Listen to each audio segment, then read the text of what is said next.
Whether the team is giving us the highest of highs or the blues of blues, we'll cover it all here. Commanders Nightly News. I, of course, am your host, Louie T. Thank you for joining me. Let's get to tonight's lead story. So last night was pretty disappointing from the standpoint of the Commanders actually had a shot. Had they just had their heads blown off at the beginning of the game and it was never close, it was never competitive, you wouldn't have gotten that feel of it was so close, yet still so far away. 28-7, if you went to sleep at the end of the first quarter and woke up at the end of the game and you went, oh, the game went the way I thought it did or was going to go, you wouldn't have understood just how much opportunity existed in this game for the Commanders, specifically in the first half. But even into the second half, there were opportunities for this team that they squandered. Very disappointing, but my expectations and standards for this game were a lot lower. Lowered expectations than probably most of you. Some of you went in with the idea that they're going to pull the massive upset. They're going to win this game. And I was hoping you were right and I was wrong. I wanted to be wrong last night. And for a quarter, I allowed myself to wander, my mind to go off into this alternative universe where somehow this team that has been so inconsistent this season can finally, for one night, if only for one night, be consistent enough to beat one of the best teams in football. Of course, I was proven right, unfortunately. The only consistent thing about the Commanders this season has been their inconsistency, and that reared its ugly head last night. You force 2 turnovers, but you give it back 3 times in the first half, including an opening script that was beautifully executed until it wasn't, after a Deebo Samuel drop that went off his face mask and into the hands of defensive lineman Mike Dana that killed a drive that had so much promise. That would have been the perfect start. That would have given me Cincinnati Bengals vibes like, hey, these boys are here to play. They marched it right down the field after a great Luke McCaffrey return, put it in the end zone. Then the defense comes on the field, gets an interception. You race back down the field. And if they had scored again, the Chiefs would have been in oh shit mode. And all of a sudden, we would have had them by the balls. But because this isn't last year, and this offense isn't last year's offense, or even any good right now, this is not a good offense right now, right? Because there's no consistency, and that includes the play caller, Cliff Kingsbury, who is not off the hook for some of his shenanigans last night. This team missed opportunities, but it doesn't stop there. You get a chance to get off the field potentially on a third down. Quan Martin hits a defenseless receiver, keeps the drive alive. Darnell Savage forces a fumble, ball's on the ground. Marshawn Lattimore, who had a pick earlier in the game, so you can't kill him, but he had a chance to dive on it. Instead, he tries to pick it up. And the thumbnail for this video illustrates the missed opportunities. And that shot of Marshawn Lattimore in a position to dive on the ball, if you just look at the shot of the thumbnail of this video, there's no way that in that scenario with that shot, freeze framed right there, there's no way that you would have told me that Rashid Rice came up with that football. But he did. Have we recovered a fumble this season? I'm pretty sure we have. Have we? Don't I shouldn't say I'm pretty sure anything. Have we recovered a fumble this year? I'm curious. Because we forced like 4 or 5 of them. The Chargers game. There you go. The Chargers game. I was about to say, I don't recall us recovering a fumble. The Chargers game. We forced about 5 or 6 fumbles. We've only recovered 1. We've only recovered 1 of them. My expectations going into this game were simple. I wanted to see how strong the brotherhood truly was. It was going to be tested. They passed that test. They came out with energy, tenacity, fight, Everything that I was looking for from this team. Now, it wasn't sustainable because the offense wasn't scoring points. And the defense, while it had created turnovers and opportunities in the first half, they hadn't actually gotten a stop. Like one where you actually forced the Chiefs punter to come onto the field. They hadn't actually done that. So it wasn't sustainable, which is why you needed to get out to the lead and then play from a position of power. Now they had to chase you, and all you had to do was play keep away. Keep them at bay, stiff arm, kick field goals. Then you didn't have to be as aggressive. I love the aggressiveness early in the game to go for it by DQ. It just wasn't paid off like it had been a year ago when we went for it. I saw the brotherhood shine, specifically in the first half of this game. And I saw proof of life. I saw a team that's still fighting for their season. I saw a team that wasn't looking to quit, wasn't looking to cower, wasn't looking for some corner to hide and curl up into the fetal position in. I saw a team that wanted to fight for their season last night. Now, the truth of the matter is they may not be good enough. No matter how badly they want to fight, they may just not be good enough.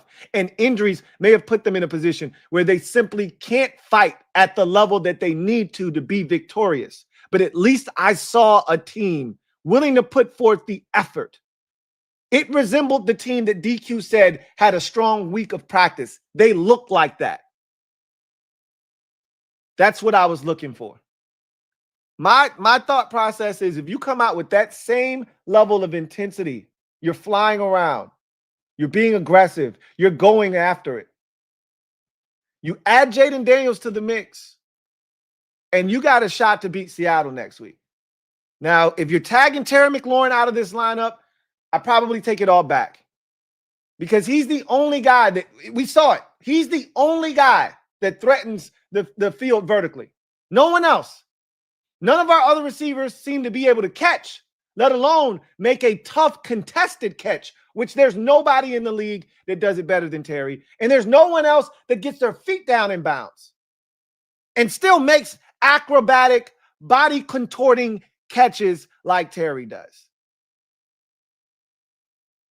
So if he's not in the lineup, oh no, we suck again on offense. Not that we ever stopped sucking on offense, but I just want to see what it looks like with Jaden, Terry, and Debo in the lineup all at the same time. It would be nice to see what that looks like again, because I really didn't feel like we got to see it for real the first time around, right? 2 weeks of it, that Green Bay game was some bullshit, and you never really got to see it like in its full capacity. And then just like that, Jaden was hurt. Then just like that, Terry was hurt. And by the time Jaden came back, Terry was gone. By the time Terry came back, Jaden was gone.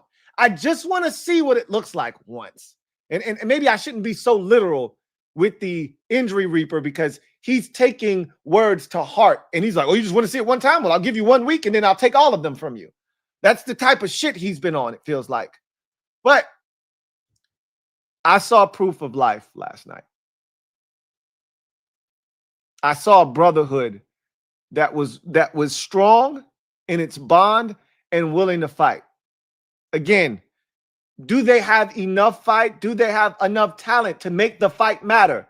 Different discussion for a different day. I just needed to see proof of life. I just needed to see the brotherhood was alive and kicking, and I saw that last night.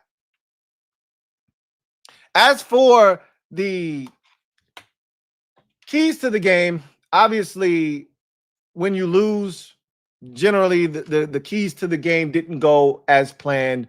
And last night was no different.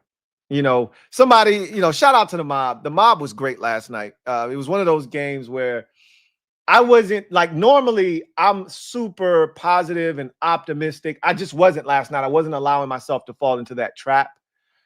Because with that optimism comes disappointment. And I didn't feel the need to be disappointed last night. I knew we were going to lose. That was a part of the checklist that I put together. I baked in a loss against the Chiefs. I didn't need to go back and try to alter that, right? I wanted to be wrong, right?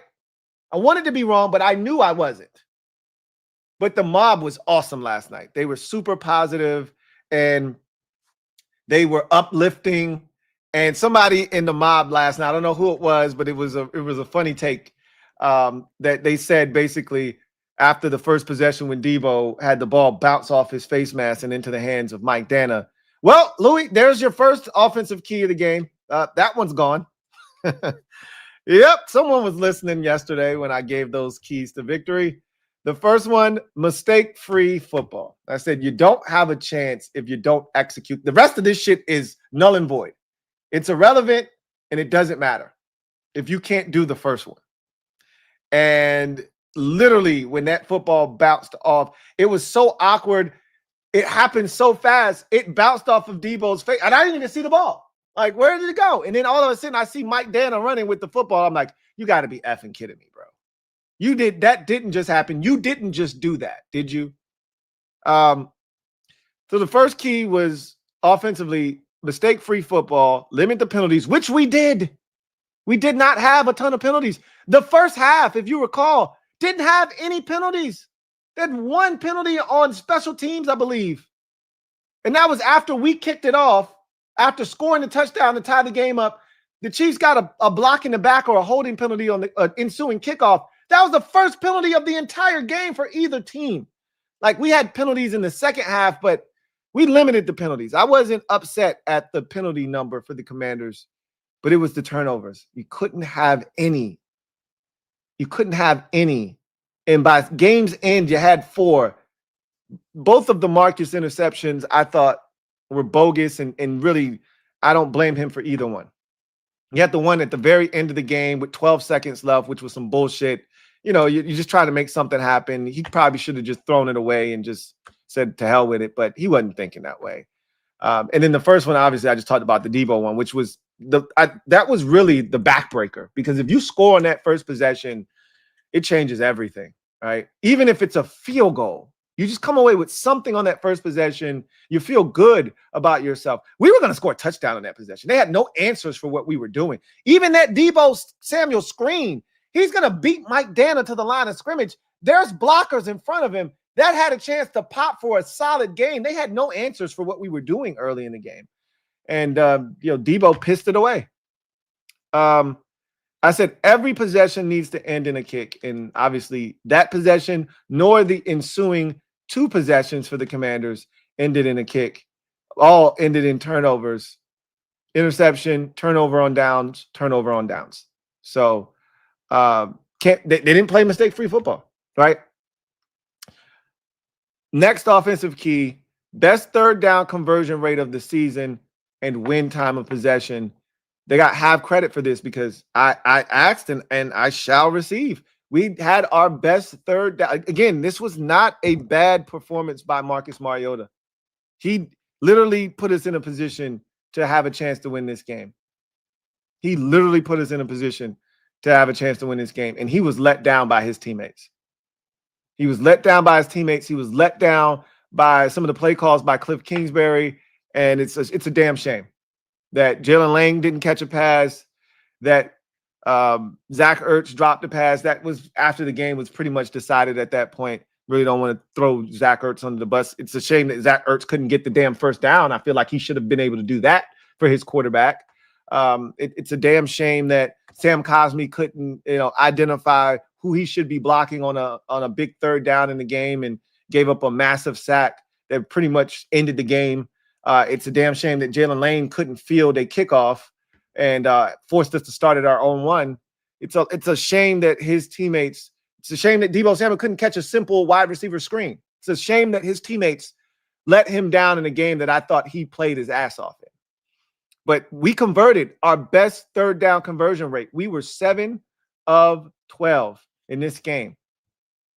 7 of 12. I don't know the percentage there. I'm guessing that's somewhere around 60%. The best we had all season was 5 of 10, 50%. So we did that, but we didn't even come close to winning time of possession. Why? Because we ran out of gas in the second half and they started running the ball down our throats. We couldn't sustain offense in the second half, and the Chiefs did. So they get half credit for the best third down conversion rate, which would have given us a chance to win this game if guys didn't screw Marcus Mariota over, if Cliff didn't screw Marcus over with some of his play calling. We got smoked by 9 minutes in time of possession. We needed to win time of possession by 9 minutes, not the Chiefs. Next offensive key. Bill is due. Run game has to be the catalyst. I needed 150 yards and 2 touchdowns. We didn't even get remotely close to any of those landmarks.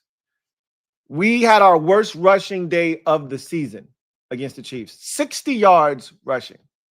I can't tell you the last time we rushed for south of 100, let alone south of 70. 60 yards rushing is an embarrassment, especially when you're the number 2 rush offense, or was the number 2 rush offense in the league and had the highest per average carry rate in the league. But that's all gone now. We can't run the ball to save our lives. Just like we can't stop the run, we can't run the ball anymore.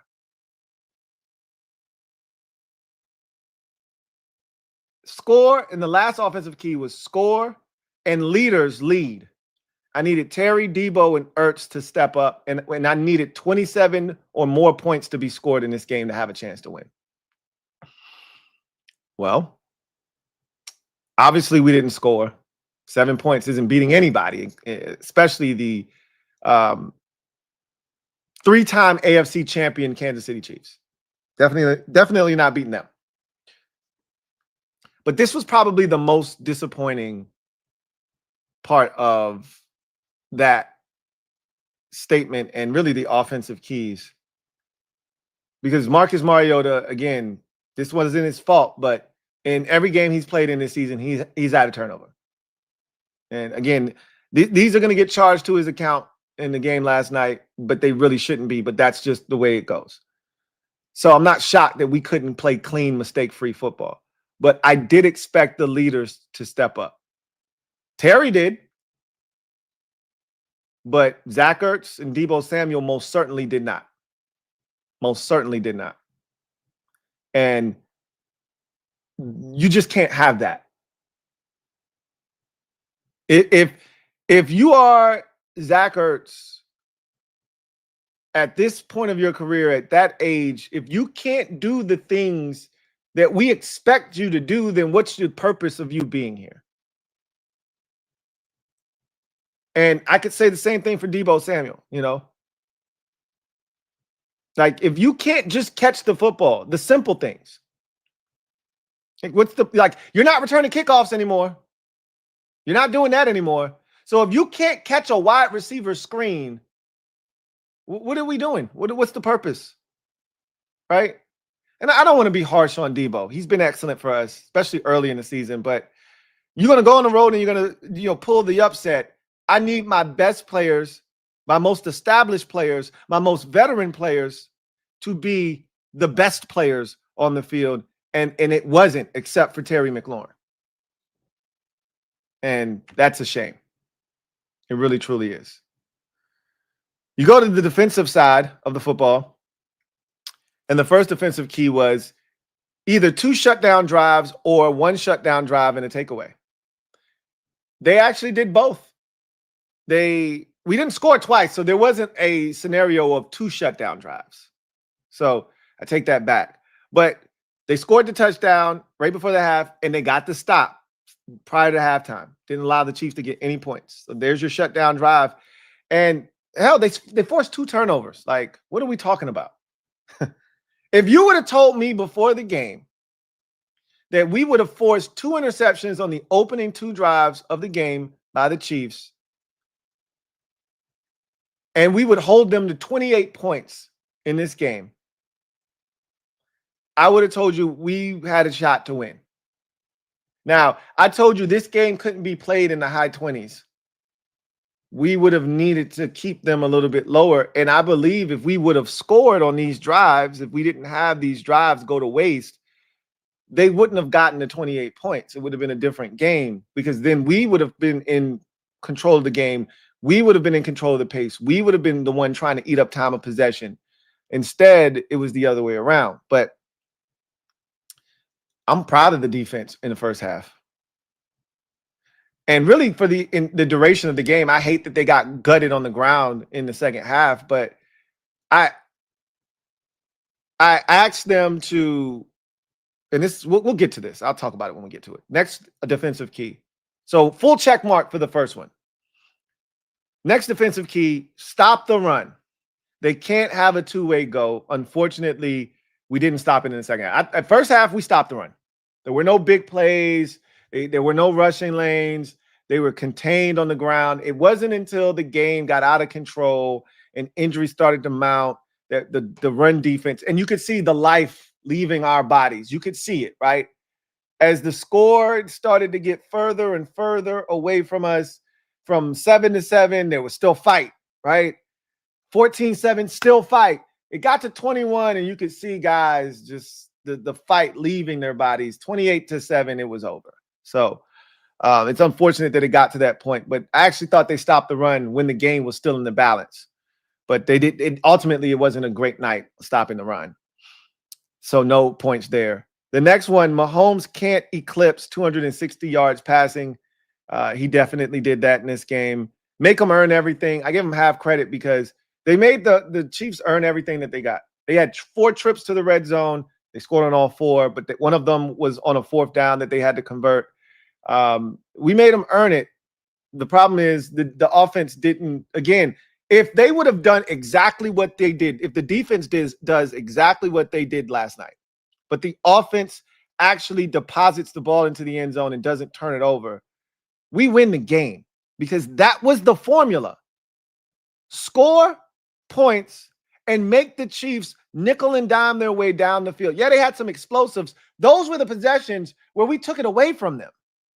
Those weren't the possessions that ultimately went for touchdowns. Those were the possessions where we took it away from them.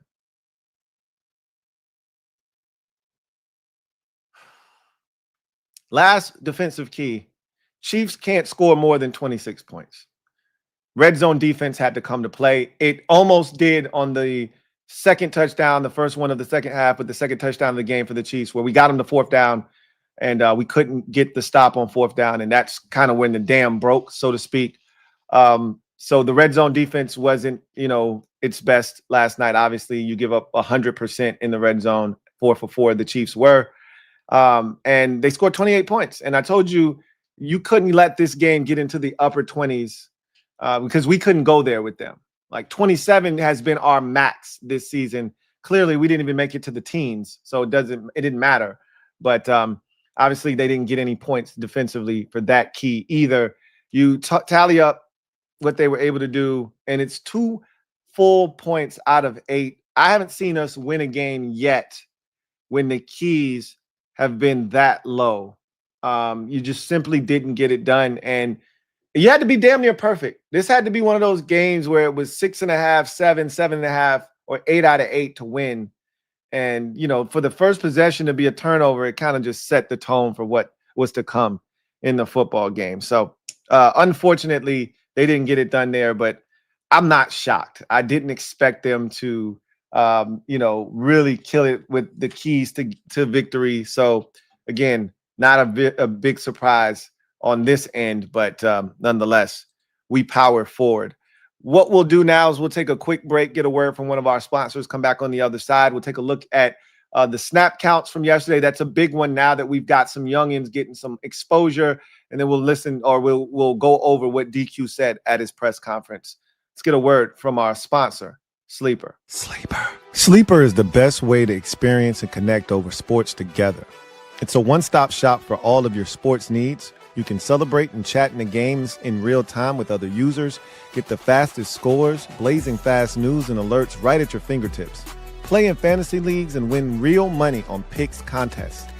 So enjoy sports the way they were meant to, together. Download the #1 sports app today.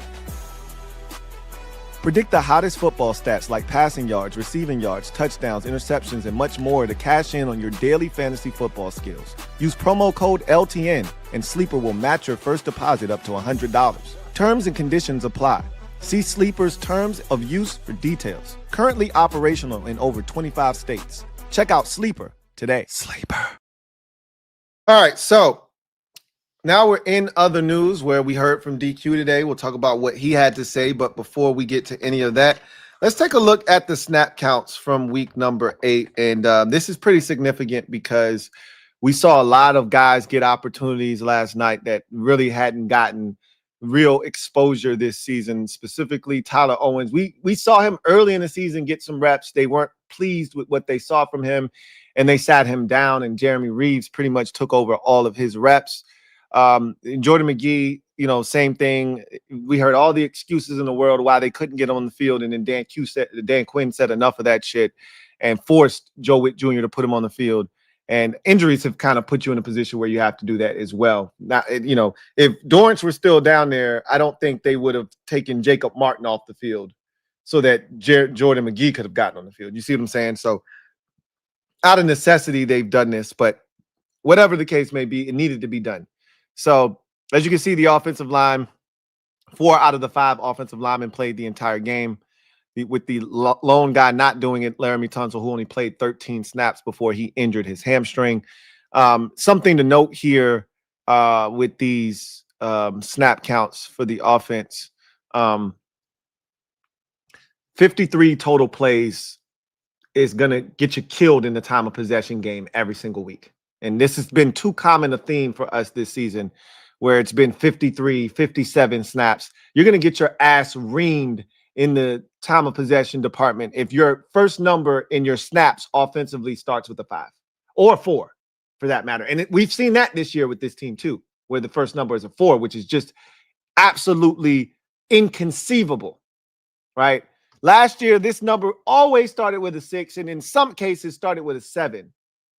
But that's just not where we are. We don't possess the football. It's unfortunate.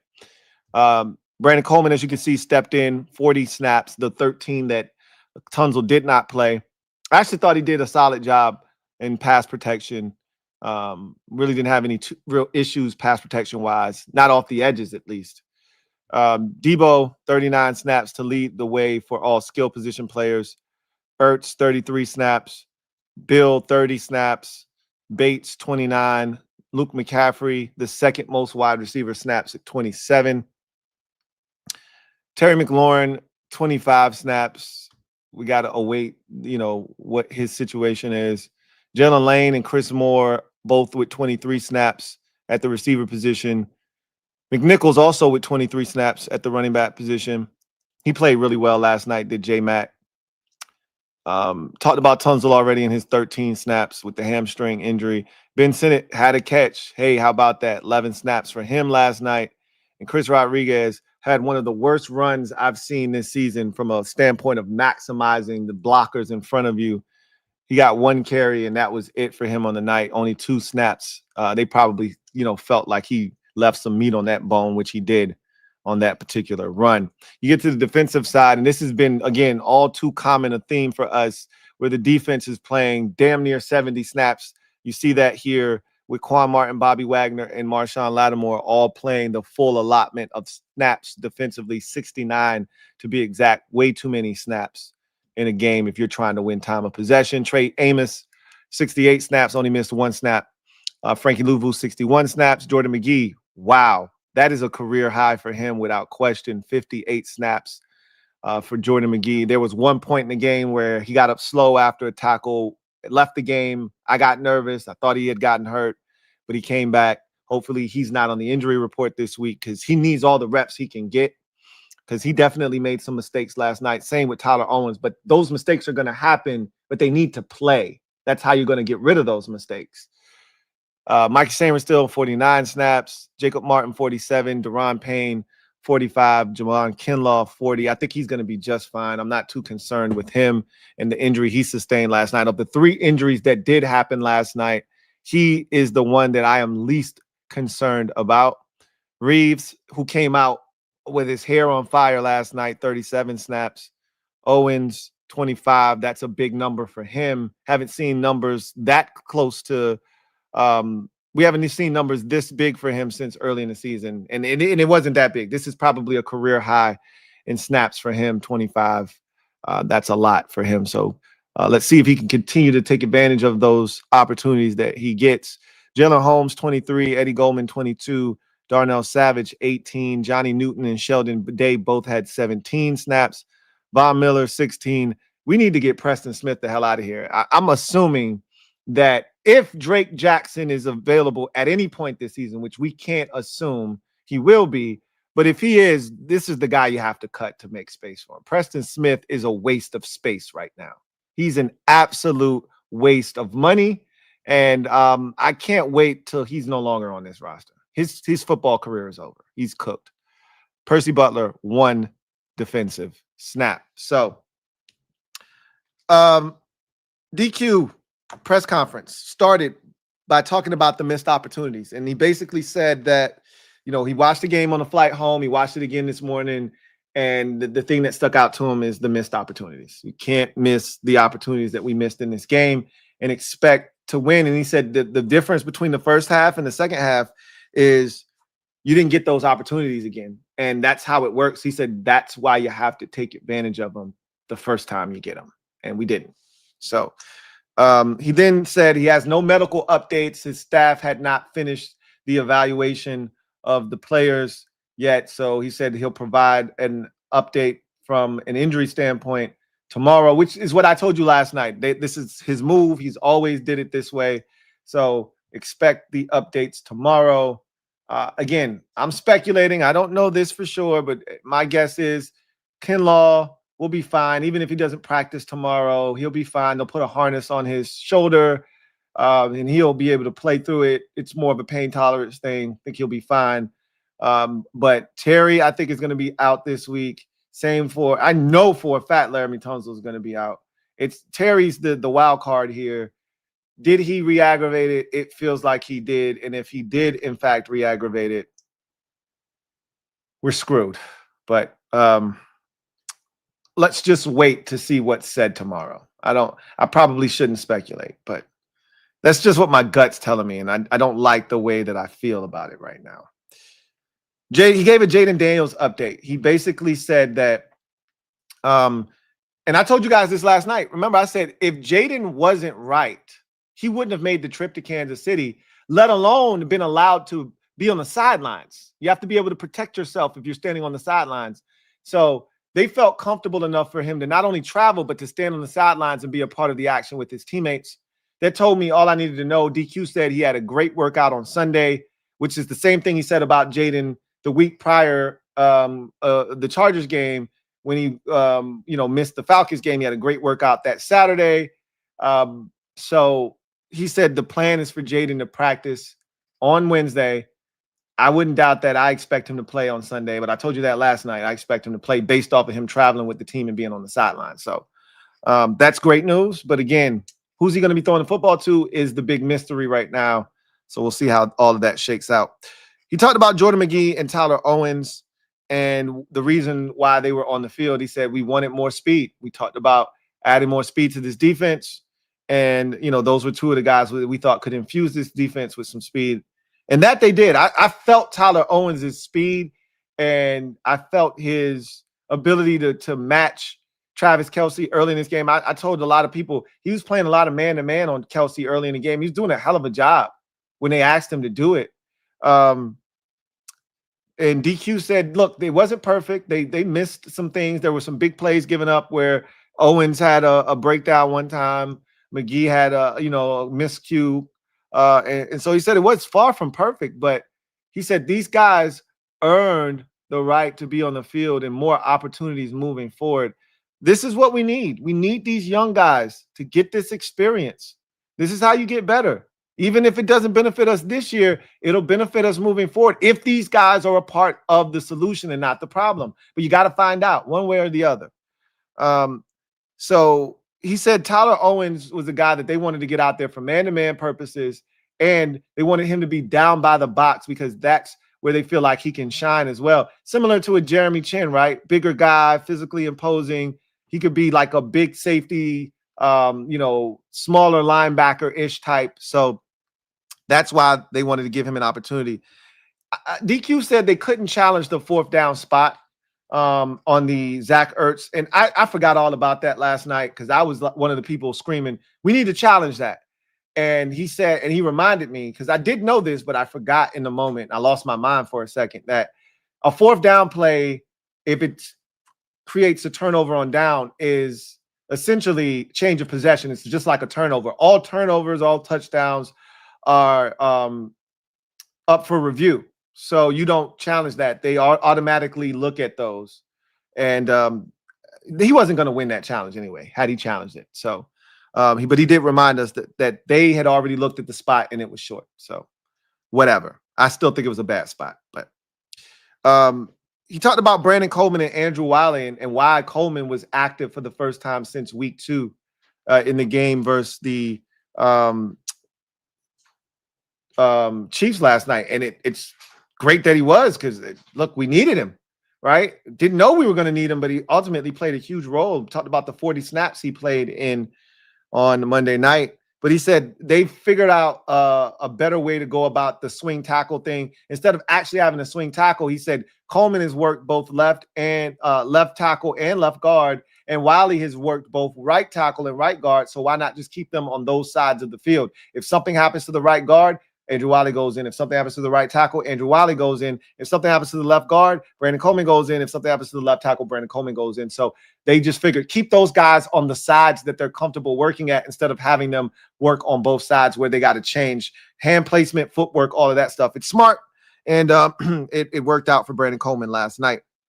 DQ was asked about the run game, and it's a problem now. And DQ didn't sound like he had an answer. He said that we think our run game stuff is good. I told you guys last night, I wish I had an answer for the run game. I can't tell you why it's not working, because I haven't been watching the film. I need to go back to watching the film, because I can't pinpoint why all of a sudden the run game is just a mess. But 60 yards rushing, and 28 of it was Marcus Mariota last night. That's disgusting, is what that is. Absolutely despicable. We can't win like that, because now you're putting all the onus on a pass game that's one of the worst in the NFL right now. So something's got to give. They got to get the run game going again. I thought with Mariota being back in the lineup, they'd be able to get the run game charged up because of his legs and the threat of him running. And early it looked like it, but as the game wore on and Mariota ran less, the run game became less and less effective. So he was asked about the 3 straight losses and what's the vibe in the locker room, what's the morale, and he said it's optimism. It's optimism, but he said, look, you've lost 3 in a row. What are you going to do about it? That's the question. That's the question you have to pose to your team and the staff. Well, you lost 3 in a row now. What are you going to do about it? Are you going to allow this season to go down the toilet, or are you going to respond? This is the week. If there was ever a week to do it, this is the week to do it. 3-5, possibly staring 3-6 in the face. You get to 3-6. I just don't see how you beat the Detroit Lions the following week. This is the one I said you had to win 1 out of 3. This was the one I circled. This is the one you got to get. They got to have this one against the Seattle Seahawks. We'll talk more about that during the course of this week. And speaking of which, Zach Ertz told the media last night the clock is ticking. And he's right. Not only is the clock ticking on the season, with every loss you get closer and closer to impending doom, the clock is ticking on your career, my friend, because it feels like it's nearing its end. Last year, we were glad to have you back. You had a phenomenal season. You turned the clock back last season. It looks like this clock has sped back forward, and now it looks like Father Time is starting to tap you and B-Wags on the shoulder. And so clock is ticking for sure. This team has to figure it out. There has to be a sense of urgency. And I think the urgency started last week in practice. You need a continuation of that this week. And then you have to have it for 4 quarters, not just the first 2. And then he was asked about Jacob Martin, who was spectacular last night. And really, I thought he's been great the last 2 weeks. I thought he was excellent against Dallas the week prior. And then I thought he was fantastic last night. He's the only guy that got pressure last night until Johnny Newton decided he was going to be big bad man, big boss man, and slam Patrick Mahomes after he had already had him sacked, essentially. But he was the only guy that was creating any pressure up front. And he's been the only guy really creating any pressure up front for us the last 2 weeks since Dorrance Armstrong has gotten hurt. And it's a shame. I just wish we would have gotten to see Jacob Martin in the role that he was brought here to fulfill instead of him being out here as a starter. Jacob Martin in limited reps, playing 25 to 30 snaps would be awesome instead of having to play damn near 50 every week. So shout out to Jacob Martin for what he's brought to the table as well. That's going to do it for me, your man Louie T. I think I'm going to return later on tonight. I'm going to have a special command post episode for you later on tonight. So if you're not doing anything, tune into that. But I do have one comment, and then we'll get out of here. Mr. HTTR, thank you for being a member for 34 months. Who writes, when I see Ertz, it's on site. He lost me $650. It bees like that sometimes, man. What you can't do is take these things personal. I've learned not to.